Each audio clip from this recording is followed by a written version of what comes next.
Hey guys, welcome back to another episode of Introduction to Computer Networks at NTU. Alright, happy April Fool everyone, and hi Yan Jun and Kenny. Let's check out the announcements. Alright, so this week we do have PA4 due and 4 quizzes due. Alright. And the 4 quizzes are all straightforward this week. Okay, so you guys will have a slightly relaxed time this week. Okay, so some of you might notice that after the first exam, I will try to make sure that things are a little bit at ease the next couple weeks and then pick up the intensity. And a gentle heads up is PA5. So starting from this week, we have 3 PAs doing back to back. So PA5 is due next Saturday and PA6 next Saturday. So these are the heads ups. And yeah, you see that Polly promised that we go faster. Let's pick up the speed later on in the semester. Now after the first exam, you see pretty much how the class works, right?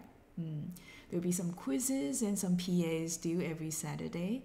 And then the exam is going to be in Google form, and you guys have it had a try already. It's a little bit intensive with the PA related problems, but it's not so bad either, right? So you just try your best, and you see that this semester, guys, did I mention that at the beginning of the class that you guys somehow pick up things really fast? Because much of the content that we cover what I teach every semester are available online, and some of you are very good at looking things up. So I see this semester that some of you guys actually are able to finish the exam ahead of time. And I guess after some time, you guys, so I would say it this way. So you guys grow up over COVID. Okay, you are more or less used to taking lectures and doing the exams over the internet already, going through that period of time. So good. So I'm surprised, and it's a pleasant surprise that many of you are able to finish exam 1 ahead of the ending time. And today, all we will do is to close chapter 2. So we are in chapter 2.6, and this is the last application called delivering video over the internet or video streaming. Okay, and the lecture is going to be in 3 parts or 3 major topics. First is to overview what the video applications are and the challenges of delivering the videos. Second, let me introduce a protocol supporting delivery of video over the internet called DASH. And the last is called CDN, Content Distribution Network. Because video is something that that's very different, okay? And the volume sending video over the internet is much higher than sending web pages, okay? Or even just regular files. Okay, so one server to provide all the videos that people might be requesting, okay, is not possible. So we do need a server network, and that server network is referred to as the Content Delivery Network, the Video Content Delivery Network, CDN. All right, so let's start from the first part. So in this video, 4.5 minutes, you will see what video is, and you will see that much of the internet traffic now is video. In the second part of the video, you will see the challenges delivering video over the internet. 2.6 Video streaming and CDNs. Video streaming, the term is very simple. Okay, YouTube, Netflix, Hulu, and Kankan, they're all video streaming services. So what they do is essentially stream videos to you. What is less heard of is this term, CDNs, Content Distribution Networks. You probably heard me talking about these networks a little bit when I was talking about the internet structure. All right, so there's backbone of the internet, there's ISP, and there's end users. But there's also these global service providers. content distribution network is one of these global service providers, such as Google. Right? So one of the oldest CDN company is called the Akamai. Nowadays, we do have these cloud service providers, Azure, AWS, okay, also in the market for competition to provide content distribution network services. So in a way, the video streaming services such as YouTube is actually the subscriber of the CDN services. So video streaming services high up, very close to the user, and indirect interaction with the user. The CDN is one, half layer below, although still in the application layer, but half layer below, right underneath the video streaming services. Now, in order to explain why video streaming services these days uses CDNs, I'll have to share first how hard it is to provide video streaming services. Let's look at the video traffic coming out of major services such as Netflix and YouTube. So this is according to US residential ISPs statistics. 70% of the traffic coming downlink to the household from Netflix, 60% from YouTube. So just these two video services together is already more than 50% of the downlink traffic. So you see, video, a major consumer of the internet bandwidth. And this is mainly because of the number of users we have on each of these video services and the demand. Okay, so the number is still growing, demand is also rising. So we see challenges ahead. And the first major challenge is the scale. So that is related to the demand. As the number of users increase and as the number of video demands increase. So when we have users at that scale, can you imagine serving all the videos using just one single server? If you recall, when we were talking about the hierarchy in DNS, the domain name system, we are only serving what? Host to IP mapping. That is actually very, very short messages. But now we're serving videos. Even serving short messages like what DNS is doing, we need a what? A distributed system. So you can imagine that a single mega video is not going to work. The second issue is also this. Hey, because we have so many users, and these users could be like Polly sitting right here using a desktop and connected to the wired network. But it could be, some of you guys out there, still taking the metro. You might be connected to the internet using 4G and you are moving around. So the connectivity and the internet access, you can imagine, me and a metro commuter will be very different. You cannot be sending a high quality video stream to such a user on metro and moving around. But hey, send me, I can actually take high quality video, but send me a low quality video. Neither of us will be happy. All right, so we do have this other challenge here. Heterogeneity. Different users will actually demand different qualities because we have different capabilities. Some of us are stationary, some of us are mobile. Some of us has a lot of bandwidth to download videos, but some of us don't.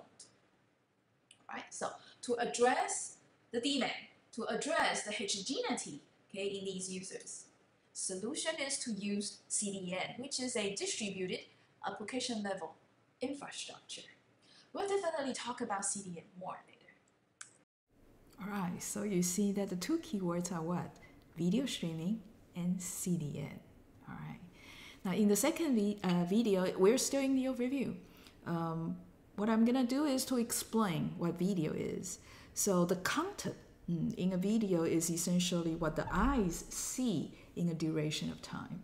Okay, so in this video, a little bit long, 6 minutes and 15 seconds, we're going to talk about how we digitalize such content and try to compress the content such that we can deliver the video with as few bits as possible. Okay. Now let's talk about the video a little bit more. This is the content we're distributing there. Okay. Originally, it was an analog signal. It's a sequence of images that we are displaying. Okay? And the display is at a constant rate. That means at every time unit, you take a snapshot of what it looks like right now. Okay, so therefore, at a constant rate, a sequences of these images. So, for example, we take 24 images per second. So that is what the cameras are doing, taking images continuously. Right? So poly right now is sending 30 images per second, or sometimes it's also called 30 frames per second. Your display, okay, will be displaying 30 images per second as well. Now, 30 images per second is actually pretty low. Therefore, from time to time, you see poly selection is a little bit, awkward, not exactly smooth. These days, in order to make sure that you have very, very smooth motion, 60 frames per second is the way to go. Right? But hey, sending 60 images per second versus 30 images per second, that is at least twice the amount of traffic. So you see a little bit of trade-off there. If we want very high video quality, that also usually imply higher bandwidth requirement. And the digitalization process is this. So every second we take a certain number of images, and within each image, we divide the image into discrete number of these pixels. So you see each of these red dots is a pixel. Okay? And for each pixel, we use a limited number of bits to represent the color. Okay? So usually the intensity of the red color, intensity of the blue component, intensity of the green component. Now, because the number of bits is limited, so that you actually approximate the actual intensity to some quantile. So this is also called the quantization process, digitalization or quantization process. Now, coding. So provided all these bits being generated, the next thing we do is to just simply send it. Okay, how about that? Well, that was actually what we were doing maybe a couple decades ago. Okay, but nowadays we add compression mechanisms or coding mechanisms. All right. So compression, coding. Compression is more specific, meant that we would reduce the number of bits we need to transmit, reduce the number of bits we need to store for the same content. But coding usually is more general, okay, not necessarily reducing the size, sometimes increasing the size for the purpose of trying to recover from errors. Right, so coding is a little bit more general. It's just that when we're talking about coding videos, it's usually just compressing videos. And we're exploiting redundancy that is natural in the content.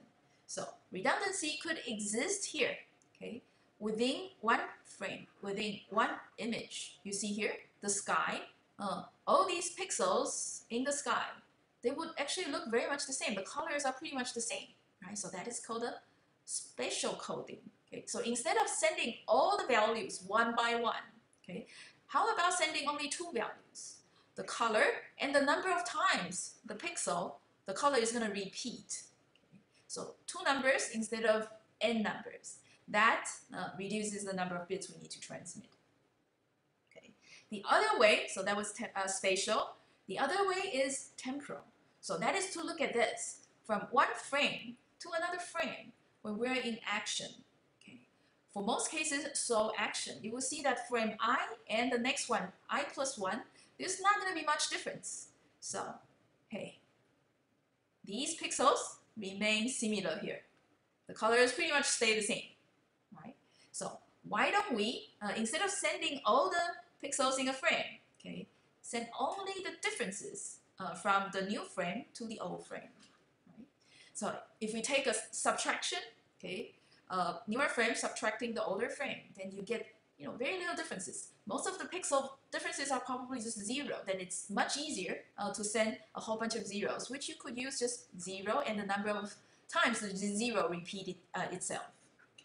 So a combination of spatial and temporal redundancy exploitations.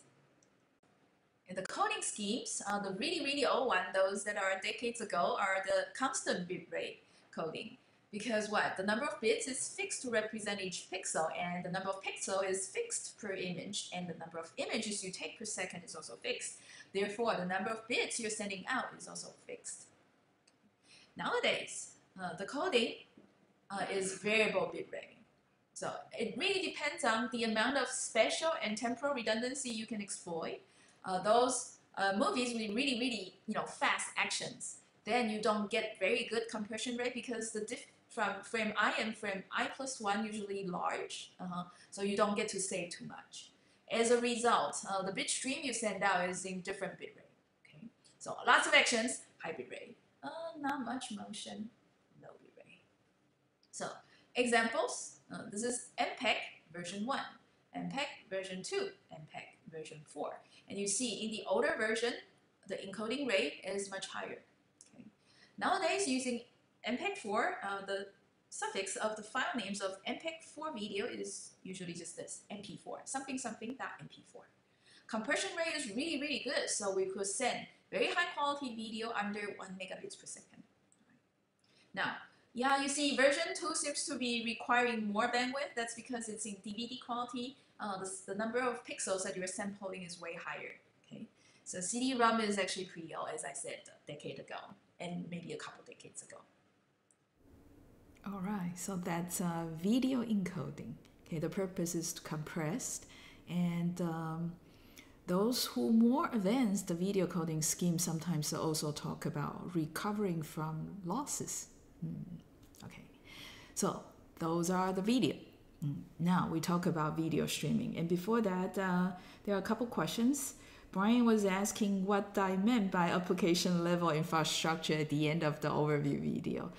In fact, what I meant there, or what the authors of the book meant, is essentially the CDN, the server network. Okay, that is an infrastructure to support the application. And Luis has this question. Okay, so when you're watching some videos and while you're watching, it's low resolution, low quality. But suddenly the commercials is saying, 4K quality. You see that sending videos is costly as well, not just receiving. So such a case could be because that the video you're watching, when it's uploaded, it's already in low quality. Especially for live streams, it's probably better to keep it in low transmission rate, low quality. And another reason might be because the companies would like to push the commercials to you, already pay Google extra, so that Google would deliberately send these commercials in high quality, so giving you a wow sense. Okay, and you see that the human intuition is that when you say wow, then you're drawn to the product, and the chances of you buying the product will be higher. All right, I hope that answers your question. And let's talk about the first protocol that supports video streaming. So in this video, that's 5 minutes.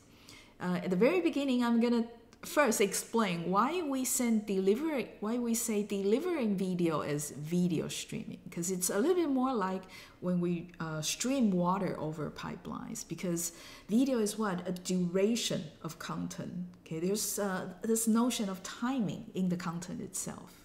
All right, and so in this video later you will see that in Dash, there's a mechanism to decide what is the perfect sending rate. And the reason of doing this is because if you recall queuing delay, yeah, the internet is everyone's. So there will be some other traffic going on the internet, so that the bandwidth you perceive as a client might change over time. And so Dash here, the protocol, tries to adapt such change of background traffics so that it measures the available downlink bandwidth and therefore control as the server side to deliver, to stream the video at the proper sending rate, so that it does not overwhelm the internet between you and the server. All right, so 5 minutes. And guys, pay attention. What's coming up next right after this video is quiz 15. And this time, it's going to be a competition. The extra bonus goes to the fast responder. All right, so pay attention to the video. Streaming stored video. This is among the most used video streaming services in the world right now. So there's live video. There's also interactive video. Those are actually harder to do. We're not going to talk about those services. If you're curious, please feel free to dig into Chapter 7 in the textbook. But as an introduction in Chapter 2, we'll just talk about this one here, the stored video. This is also the video on demand service that Polly mentioned slightly earlier. The service model, hey, surprise, surprise, client server based. So the server being where the videos are stored, okay, and the client is the consumer of the video. Okay, quite straightforward. And streaming is just to pull the video frames one by one across time. And the first protocol that I'll be introducing is called the DASH, Dynamic Adaptive Streaming over HTTP. So from here, you see that this is what video streaming over HTTP and over, therefore, TCP. So unlike what we have expected probably, right? Video services does have high bandwidth requirement and short delay requirement, but TCP, how would it serve? Okay, well, for video streaming services. Well, the main reason will be explained the next topic called CDN. Here, what we are addressing is this. Between the client and the server, there's the internet. Okay, internet fluctuates a lot if you think about it, right? People come and go, sending other video traffic, sending other big file download traffic. Now these is gonna, interact with each other, and therefore the available bandwidth really between the client and the server is varying a lot over time. So Dash here is to try to adapt, okay, to the internet conditions. That is very dynamic. All right. So the main intelligence is actually at the client side. Okay. What server did is just to prepare such that the client can be intelligent about, okay, about streaming video over the internet. So what the server is preparing is doing this. Video files are usually large, and it's usually many frames being played or being transmitted over time. And so what the server did first is to divide the video files into shorter segments. Okay. So here in the site, we call it chunks, video chunks. A little bit like in P2P, BitTorrent actually cut big files into chunks. And each chunk is stored and encoded in different rates. If you recall when we were talking about videos, right? Depending on how much detail you want to keep in the video, depending on the quality of the video you want to be able to play back, you might want to encode it at different rates. Okay? Higher rate usually meant that more detail, better quality. Lower rate usually meant less detail, lower quality. But the trade-off is, hey, for high quality video, you do need a bit more network bandwidth to transmit. But for lower rate video streams, there's less need of bandwidth. Okay, chances higher that you don't run into trouble sending a low rate video stream over the internet, right? So, well, to allow these, flexibility, okay, depending on how the client senses what the current network bandwidth is, the server is actually storing each chunk and encoding multiple versions of these chunks at different rates. So when the quality, when the network bandwidth is good, then we could download a higher quality video, a higher rate video. When the network bandwidth is not sufficient, we'll have to drop to a lower rate, okay, version of a chunk. Now, what's being communicated to the client from the server is this, the manifest file, which is providing the location, the address of all these different chunks at different rates. All right. Now, the client. What the client does is periodically measure the client to server or server to client bandwidth. Okay, so what it means here is exactly the available bandwidth. All right.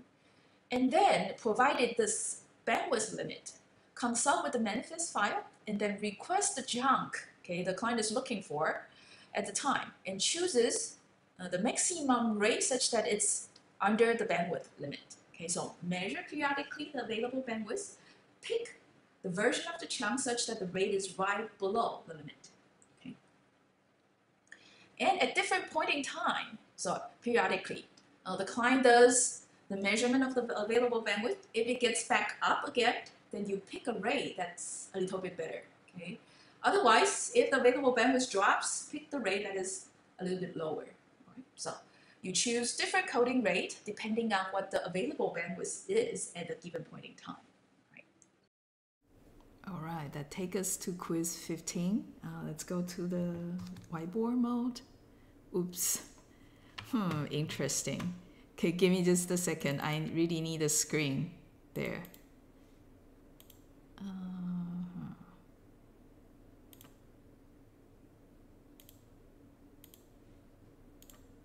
Showing? Should be. Okay, good. Yeah, so this is quiz 15. So what you can see here is the table. Compressing video H264. Okay, I see guys already answering quiz 15. So let me go really fast. Okay, so as you can see here, and as you recall how video coding is done, right?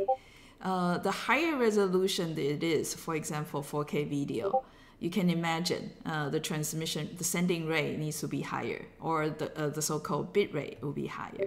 Okay, and this is if you want to send 4K video, it usually requires this much bit rate. Now, I ask, which resolution would Dash choose under these available bandwidths? If you have only 9 megabits per second from server to client, right? The client would choose which resolution video? Yeah, you don't want to exceed, right? The limit, 9 megabits per second. And the other is, what if the available bandwidth is 1 megabits per second? All right. Okay, I guess we don't need thinking time. Yeah. All right. Yeah, so 9 megabits per second. That's right below the 9.6 megabits per second and above 5, right? So the best is 1080p. The best to download is 1080p. And if it's 1 megabits per second, then it will need to be below the 1.2 megabits resolution, that is 360. So it's the one resolution just below. Okay, the limit. Perfect. Jaden, team 15, 6. Yeah, straightforward. Didn't I say that the quizzes this week are all straightforward? All right, good. Now you get it. But you see also that Dash does that, rate adaptation. The key word is adaptation. The Dash does also two other things. First is to find out which server to request the video from. So where to download the video. So this is out. So you heard that the client is actually pretty busy. It's measuring the available bandwidth and deciding what is the best rate of the chunk to download. So bandwidth, higher rate, or lower rate. So this is one of the intelligence the Dash client exercises. There are actually two more intelligences that are implemented in the client. The second one is this, where to request the chunk. And the third, when to request the chunk. Let's talk about each of these a bit further next. Where to request the chunk. What happened there is that in the manifest, there could be multiple URLs indicating that there are multiple servers carrying that particular chunk at that particular rate the client is looking for. Now, among many of these physical servers offering the same chunk, same rate, the client needs to pick one of these. Okay, so the typical decision is to pick the server that is the closest to the client. By closest, usually people mean the server that is showing the smallest delay back to the client. Now, how do you get the delay from the client to the server and back? Well, the client can send a short ping message, okay, and see how long does it take for the server to answer back, or to send trace route, for example. So clients are also, in the meantime, sending these probes to find out which of these servers will be closer to the client. And this is also done periodically, just like how the network bandwidth is measured. So you see, typically we get video from servers that are close and with high amount of available bandwidth. All right. And last is to decide when. And this has something to do with this thing called the buffer space at the receiver side. You see that the network bandwidth is a scarce resource. This buffer space thing is also scarce. If you recall this example of passing water over buckets, if the next person you need to hand over the bucket is having the hands full, what do? You can, right? If you just hand it over with no hands to hold the bucket, the water is going to be spilled. And that's a waste of resource. So deciding when to stream and when to stop the stream for a little bit before streaming again. That is the next thing that Dash also does. When to request the chunk.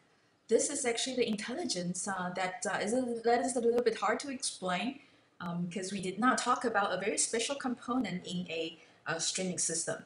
So let's go back a little bit to the architecture. So there's the client side and the server side. At the server here, we have huge hard disks storing video chunks and allowing clients worldwide to pull the video streams down to the internet. First component these video frames hit is the socket, okay, at the client. But then quickly, it enters this thing called the video buffer, okay, or the client-side buffer. So video frames we're getting here first. So the app that the users are playing with is more graphical, okay, and where you see a play button like this. Okay, when we hit play, what happened there is that the client sends a short message to the server that, hey, I'm gonna download this video at this rate, okay, and video frames begin flowing in. All right, so you can think of the buffer like a bucket, and if you think of these video frames as a flow of water, then it will be easier to understand. Right? So usually what happened is here, the client, before we really play back the videos, we keep a number of these frames first. Okay, when there's enough of these, so it's like a reservoir here, the buffer. Okay. Then we begin to pull the frames one by one and then render it on the player. Okay, so the time you hit the play button until the time the first frame begins playing, that is called the buffering delay, okay, or the startup delay of these stored video streaming services. All right. Now, the reason that we actually store a number of these frames before playing back is exactly because of this. Usually the playback rate is constant. So for example, 60 frames per second.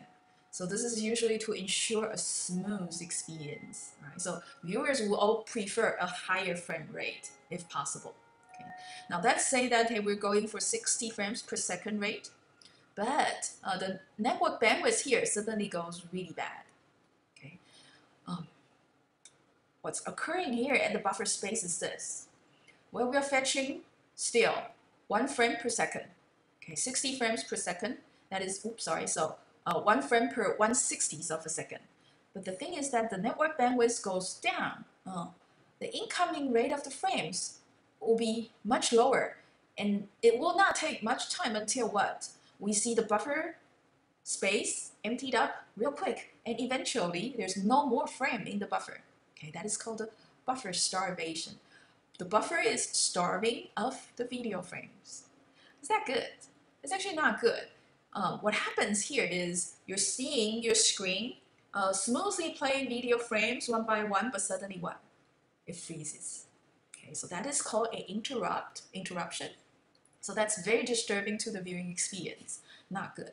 So the client usually sends back another message to the server saying that, hey, you know what? The network situation is not good. How about that I download another version of the video such that the rate is lower? Okay, I'm okay with the lower quality because otherwise I will not be able to sustain the frame rate I was looking for. Okay, so usually you'll be automatically switched down to a lower resolution, okay, or a lower frame rate, for example, just to ensure smooth playing back of the video frames. Okay, so when to request chunks so that the buffer starvation does not occur. Right? And let me make sure this is clear. Right?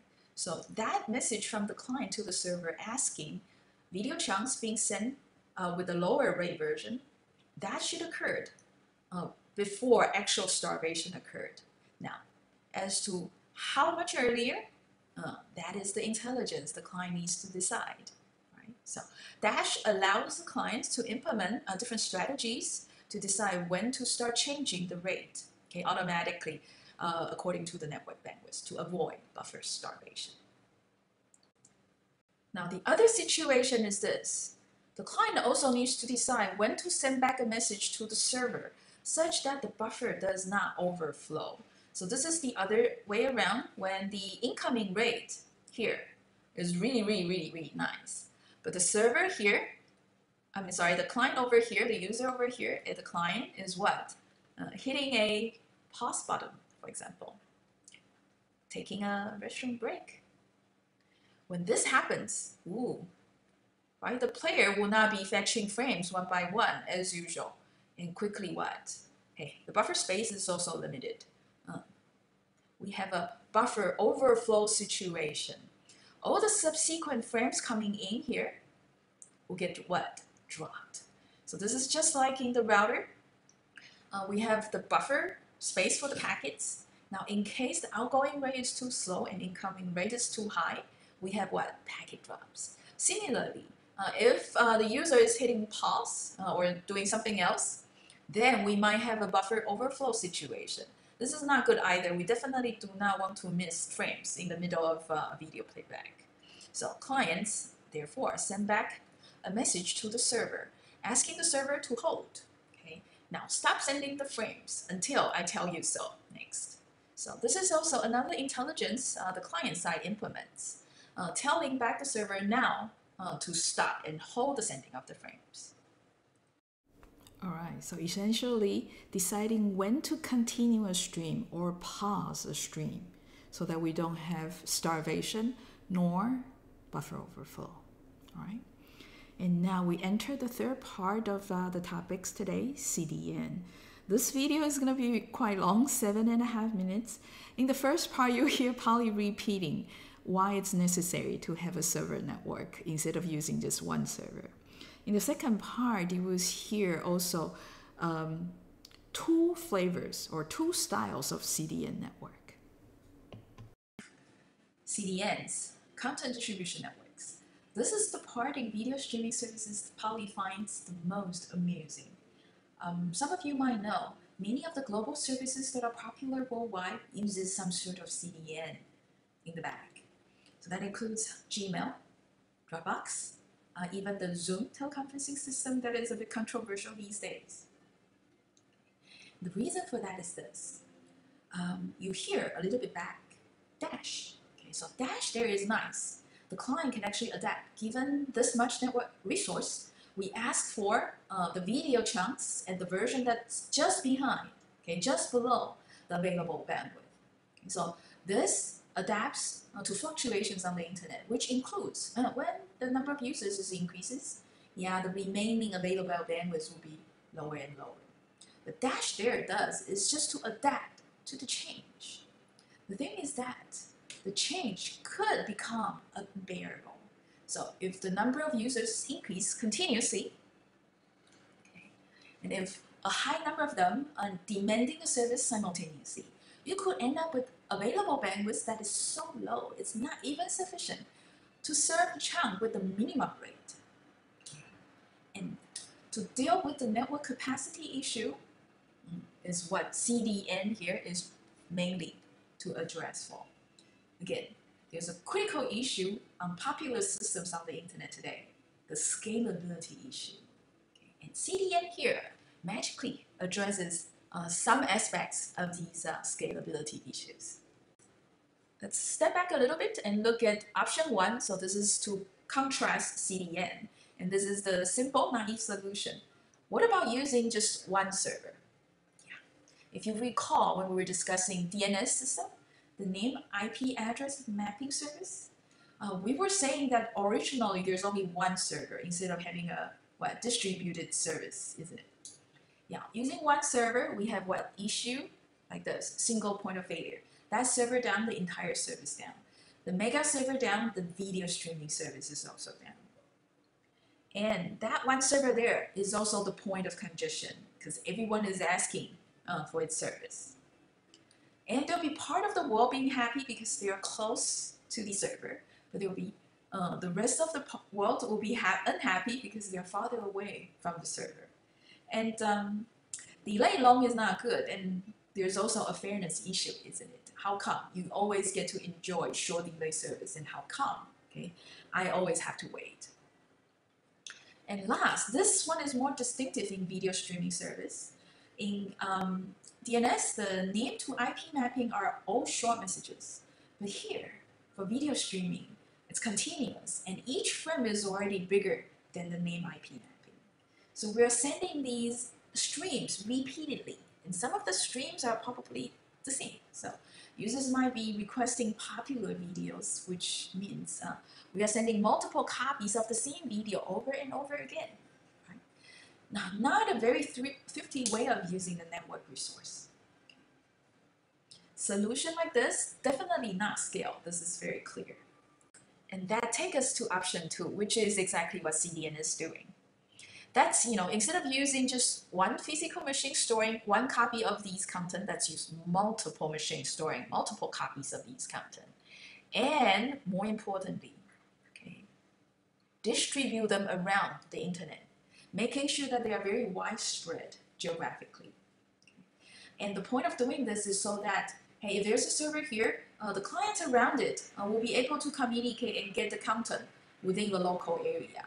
Therefore, the network capacity, other than this part, can be opened up for other clients interacting with other servers. Okay, so the number of duplicate video transmission can be reduced. A more efficient way, a more thrifty way of utilizing the network resource. Now, let's talk about the two models the CDNs are architecting their physical infrastructure. First one is called the enter-deep.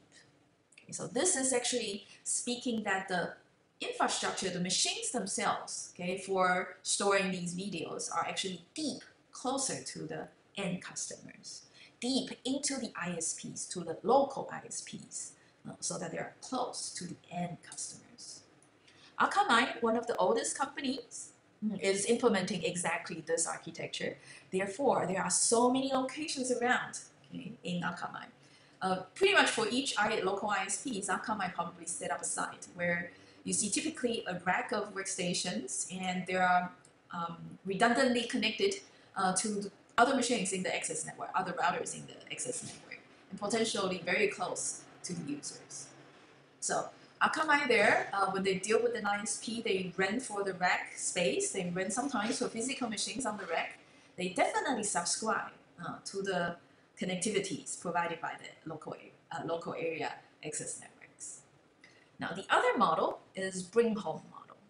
Okay, so by bring home, these CDN architecture is to say that the physical infrastructure, the servers, okay, they're storing video contents are actually closer to the service home, where the origin of the video sources are from.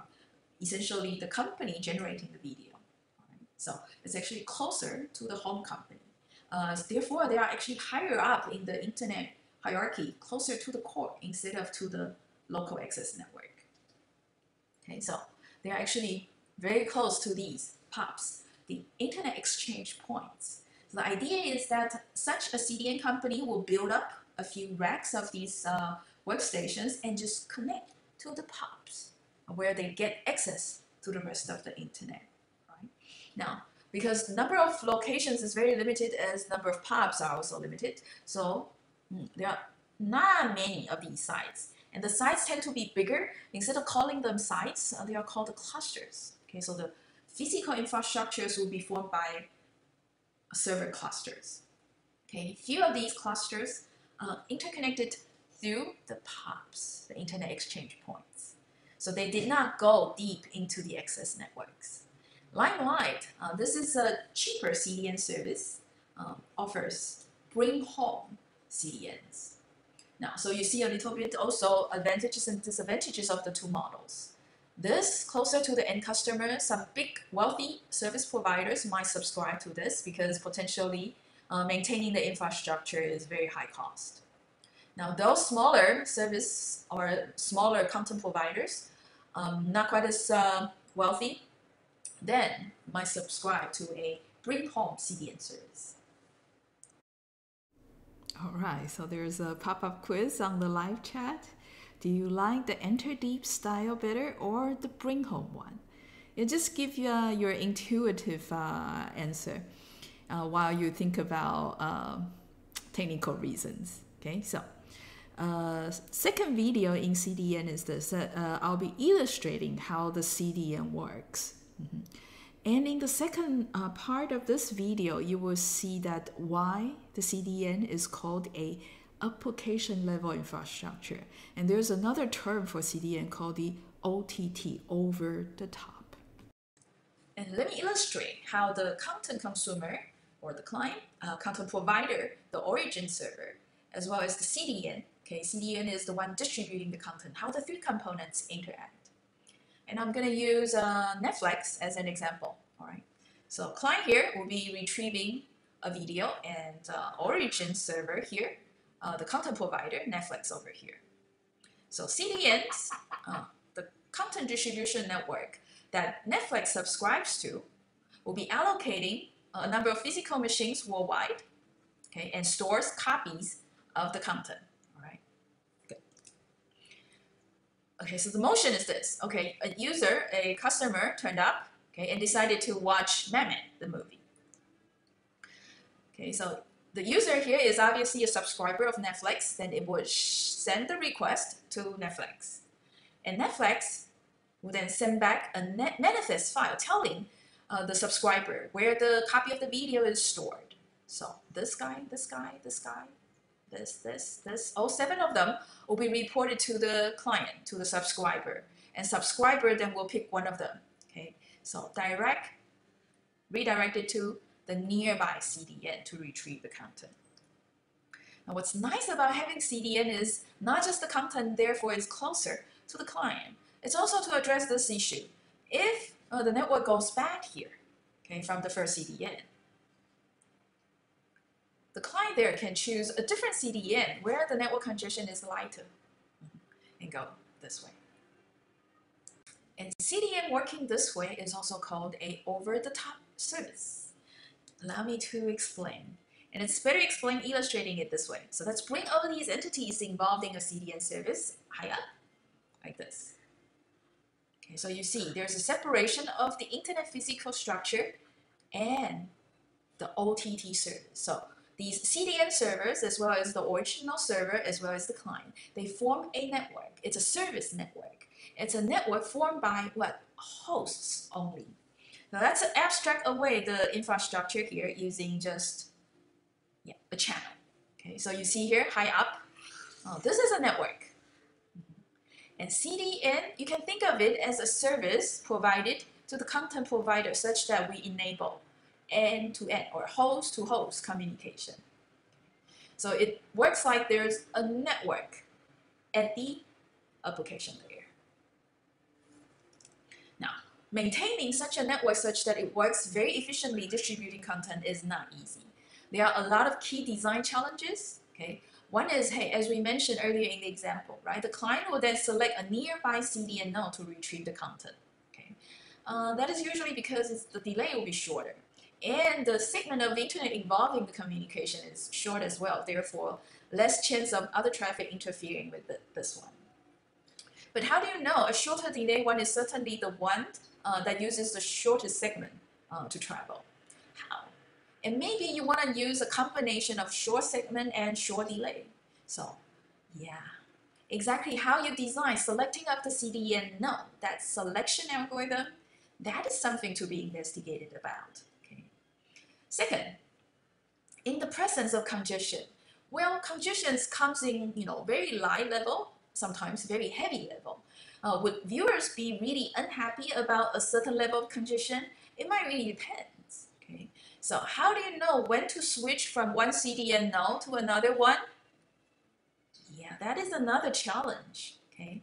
So one could come up with algorithms that switch ahead of time before it goes really bad, or switch right at the point that's needed. Okay. You see that each of these strategies may carry certain advantages and disadvantages over one another. And last, wow, at the beginning, right, we said that CDN would choose a number of physical machines and maintain duplicate copies of a certain video. But which machine?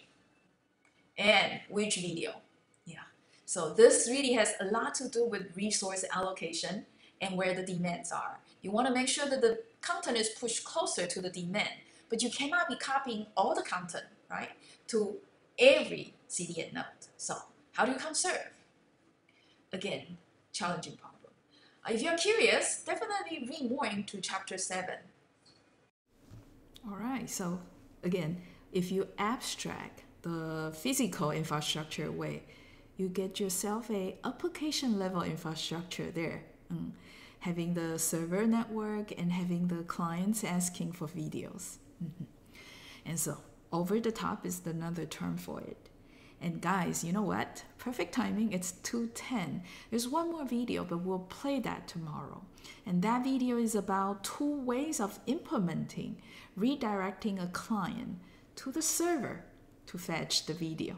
All right, so there are 2 different styles of implementing such redirection. And very good to see you guys choosing the style you designed a CDN network.